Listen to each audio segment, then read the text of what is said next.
48 na yan, verse 22.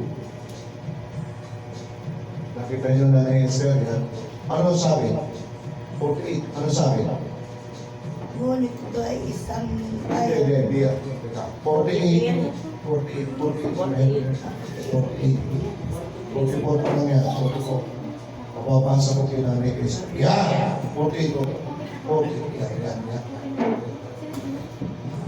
Yan, ano sabi Nanay Esther? wala kapayapaan para sa masasama, sabi ng Panginoon. Kita nyo? Ano sabi? Walang Walang kapayapaan sa mga taong masasama. Pag gumagawa ka ng masama laban sa Diyos, Brother Romeo, tandaan mo ang buhay mo walang kapayapaan. Wala kang kapayapaan, bakit hiwalay ka sa Diyos? Di ba? Pero kung hindi ka gumagawa ng masama, kahit yayain kang gumawa ng masama, hindi ka sumasama sa Kanya, may kapayapaan. Matutulog ka kahit ang pagkain mo ay tuyo, matutulog kang may kapayapaan. Pero pag gumagawa tayo ng lihim na kasalanan, kahit patulog ka, wala kang kapayapaan. Tsaka magulo-takbo ng buhay. Magulo-takbo ng buhay ng mundo. Bakit? Wala sila sa Diyos eh. Ganito mga kapatid, paliliwanag ko sa inyo. Nung tayo ay sanggol, Nanay Esther, nasa loob tayo ng sinapupunan ng ating ina, si Sister Abby Nurse. Alam niyo ito? Ang sanggol, nabubuhay ka hindi sa sarili mo hanggat nasa loob ka ng tiyan ng nanay. Kaya yung kurdon ng tiyan mo ay nakadikit sa kurdon ng nanay mo. Ibig sabihin, hanggat nasa loob ka ng tiyan ng nanay mo, nakadepende ang buhay mo sa buhay na dinadala ng nanay mo. Tama ba? Kung ano kinakain ng nanay mo, kinakain mo rin para mabuhay ka.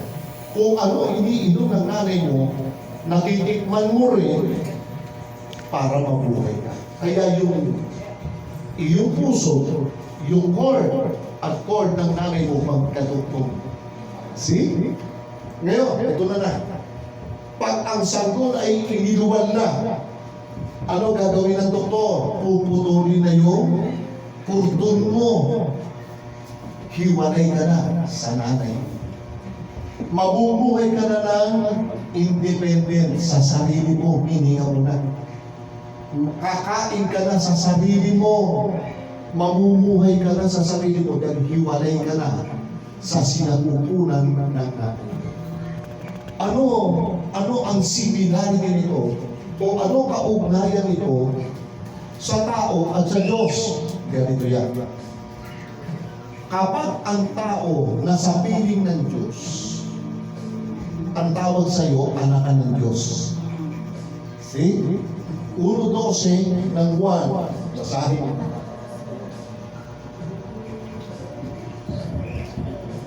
1:12 ng Juan sa Bagong Tipan.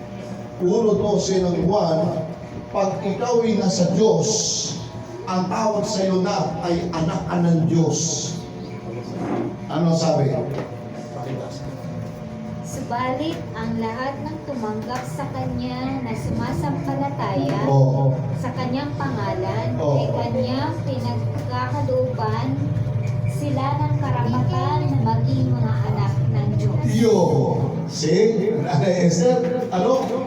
Ang lahat ng tumanggap kay Jesus. 1:12. Makinig kayo, Rachel.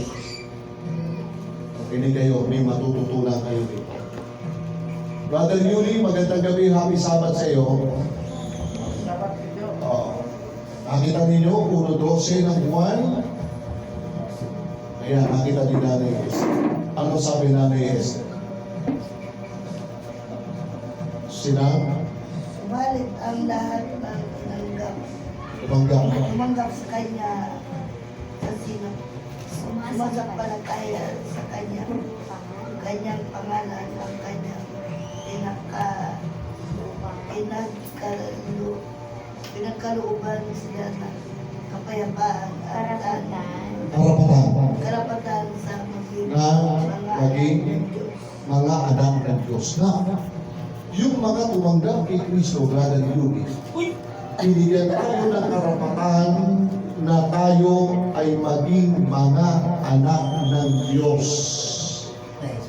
Pag ikaw ay anak na ng Diyos na, mga kapatid, pakinggan niyo ito. Pag tayo'y kabilang na sa mga anak ng Diyos, ang buhay mo nakadepende sa Diyos. Tama ba? Tama. Yes. Pag ikaw ay kabilang na sa anak ng Diyos, lahat ng kailangan mo, ibibigay sa iyo ng Diyos. Hindi material. Baka isipin natin, payayamanin ako ng Diyos. Ay, hindi walang pinangako ang Diyos na kapag ikaw'y sumampalataya, yayaman ka. Hindi. Ibibigay lang sa iyo ng Diyos yung kailangan mo lang sa di ba? Ano sabi ni Pablo? Meron lang tayong kainin, meron tayong pananamit sapat na sa atin. Pero ang mga nagsisipag nasa yumaman ay nahulog sa lahat ng uri ng kasalanan. Kaya ayaw na Diyos na yumaman ka. Bakit? Pag yumaman ka, kalinimutan mo ang Diyos eh. Pinmo ko yan, binmo ko. Lahat bilhin mo. Paano yung mayaman na mga bintis? Ha? Merong sabi sa Biblia, may pinanganak na mayaman.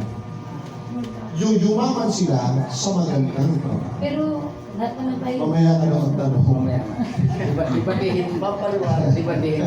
Mamaya ang questions and answer. Alright. So, anak, tayo'y nakadepende ngayon sa Diyos kasi mga anak tayo ng Diyos. Kaya ng paliwanag ko, Brother Yuri, nung tayo'y sanggol, sa loob tayo ng sinapupunan ng ating ina, yung kurdon mo sa puso, nakadugtong sa nanay mo. Ibig sabihin, habang nasa loob tayo ng sinapupunan ng ating ina, yung buhay natin nakadepende sa nanay mo. Yung kinakain ng nanay mo, kinakain mo rin. Yung iniinom mo rin. Pero pag sinilang ka na, puputulin na ng doktor yung kurdon yung mahina. Ibig sabihin, pamumuhay ka na ng sarili. Hiwalay ka na sa nanay mo. Kakain ka na ng sarili. Gagawa ka na ng sarili ko para mabuhay. Sa Diyos, ganoon din. Hanggang ikaw'y anak ng Diyos, yung kurtun ng Diyos, ang kurtun mo magkatugtog. Hindi ka pababayaan ng Diyos. Ano sabi ni Kristo? Ako ang puno, kayo ang mga sanga. Oras na humiwalay ka sa Diyos, wala ka nang magagawa. Kita mo yung mga baby, magalong sinilang na, pinutol na. Pagka nagkasakit yung baby, walang magawa ang nanay, kundi dalahin ka sa doktor. Hindi ba?